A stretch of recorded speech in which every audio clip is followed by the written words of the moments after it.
आदरणीय doctor Bindeshwar Pathak ji, professor Nilratan sir, Richard Paris sir, Anil sir, मंचस्थ महानुभाव और यहाँ पधारे हुए सभी आदरणीय अतिथिगण। मेरा नाम डॉक्टर पायलबा जाडेजा। मैंने हेमचंद्राचार्य उत्तर गुजरात यूनिवर्सिटी पाटन से डॉक्टर जयेश भाई बारोट सर के मार्गदर्शन में सैनिटेशन पर पीएचडी किया हुआ है और उसी के आधार पर मैं अपनी कुछ बात यहाँ पे रखना चाहती हूँ। Cleanliness is important for human life. It is said that Goddess Lakshmi, the goddess of wealth, reside where there is cleanliness. कहा जाता है कि माता लक्ष्मी वहीं वास करती है जहाँ पे स्वच्छता हो। स्वच्छता, विकास और सामाजिक परिवर्तन,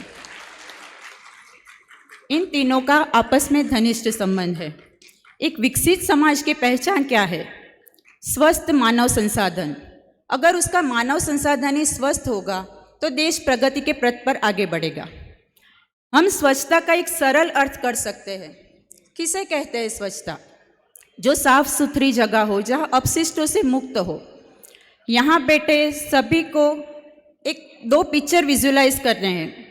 एक जो गंदगी है, कूड़ा कचरा है, और दूसरा जो साफ सुथरी जगह है जहाँ पे हरे पेड़ लगे हैं। तो हम दोनों में से किस जगह पे जाना चाहेंगे? यहाँ पे बैठे सभी लोगों का ऑप्शन होगा बी। तो फिर ऑप्शन ए की जिम्मेदारी किसकी है? हम सब की। स्वच्छता सिर्फ शारीरिक स्वच्छता नहीं होती है, वो मानसिक स्वच्छता, सामूहिक स्वच्छता, जल संरक्षण, वातावरण संरक्षण आदि स्वच्छता के विभिन्न क्षेत्र है और उसका पालन करना, उसे स्वस्थ रखना हमारी जिम्मेदारी है। स्वच्छता का संबंध हमारी संस्कृति के साथ जुड़ा हुआ है, जैसे कि कला और स्वच्छता, साहित्य और स्वच्छता, जनजीवन और स्वच्छता, धार्मिक उत्सव और स्वच्छता, लोक उत्सव और स्वच्छता। हमारी संस्कृति, हमारे पुराणों, हमारे साहित्य में भी हमें स्वच्छता के कुछ शब्द मिल जाएंगे। लेकिन आज बात हम परिवर्तन की करेंगे कि स्वच्छता से हमारे समाज में क्या परिवर्तन आया है। इसका एग्जाम्पल हम 2-3 दिन से देख रहे हैं कि ग्रामीण समुदायों में परिवर्तन, जैसे पाठक सर ने बताया था कि राजस्थान के अलगांव शहर में जो परिवर्तन आया, घर घर पर शौचालय हुआ, इसका श्रेय क्या है? लोगों की मानसिकता बदली है, लोगों की विचारधाराएं बदली है। आज स्वच्छता के लोग आग्रही हुए हैं, लेकिन पहले ऐसा नहीं था। जस्ट एक एग्जाम्पल देखें तो अगर हमें कोई दावत या कार्यक्रम करना हो और 200-500 को लोगों को इकट्ठा कर दिया जाए तो क्या होगा? दूसरे दिन वहाँ पे कचरे का ढेर मिलेगा और शायद कई दिनों तक वहीं पड़ा रहेगा। पर आज ऐसा नहीं है। आज लोग इकट्ठा होने से पहले स्वच्छता के बारे में देखते हैं। जैसे हम शादी ब्याह में देखते हैं, यहीं पे भी हम 3 दिन से इतने सारे लोग इकट्ठा हुए हैं, लेकिन स्वच्छता हमारी आंखों को छू जाती है। और ऐसा ही एक एग्जाम्पल अभी अहमदाबाद शहर में भी हुआ, जहाँ एक बहुत बड़ा कार्यक्रम हुआ था, प्रमुख स्वामी जयंती। 1 महीने तक कार्यक्रम चला, लाखों की तादाद में वहाँ पे लोग आए थे, लेकिन वहाँ की स्वच्छता हमें आकर्षित करती थी। उसका कारण है लोगों की मानसिकताएं बदली है, लोगों की विचारधाराएं बदली है। स्वच्छता की वजह से रोजगारी में भी परिवर्तन आया है। आज परंपरागत रोजगार बंद हुए हैं।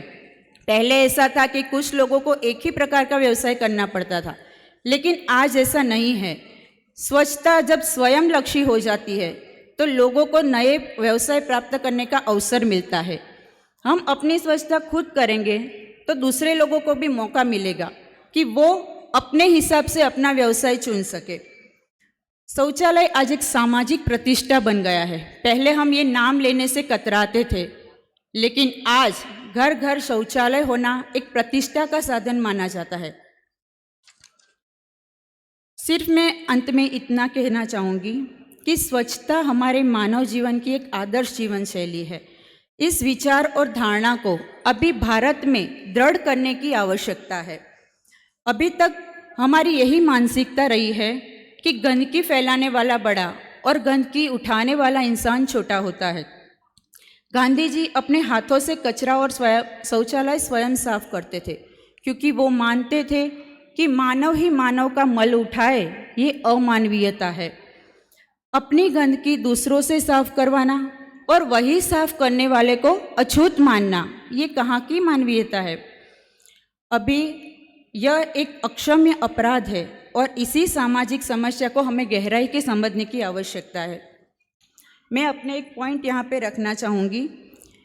मैंने अनिल वाघेला सर की एक पुस्तक पढ़ी है, स्वच्छता का समाजशास्त्र, जो आज कई यूनिवर्सिटियों में पढ़ाया जाता है एक सब्जेक्ट के तौर पर, जिसकी शुरुआत शायद 28 जनवरी 2013 को सुलभ इंटरनेशनल सेंटर पर ऐसे ही किसी सेमिनार में 106 समाजशास्त्रियों, सुधारकों और विद्वानों के उपस्थिति में कई चर्चा विचारणा के बाद एक आवश्यकता मालूम हुई कि समाज में स्वच्छता का समाजशास्त्र पढ़ाया जाना आवश्यक है। तो मैं सिर्फ इतना कहना चाहूँगी कि हम अपने विचार युवा पीढ़ी को देने के लिए तत्पर है, तो यही विचार हम प्राइमरी लेवल से भी शुरू कर सकते हैं। हमारे गुजरात में एक कहावत है कि कुमड़ो छोड़ वाड़ो एम बढ़े। बाल मानस से ही हम स्वच्छता के जो विचार है उसे दृढ़ करेंगे, तो वही बाल मानस जब देश का भविष्य बनेंगे तो देश की प्रगति और विकास में सहायक होंगे। अस्तु।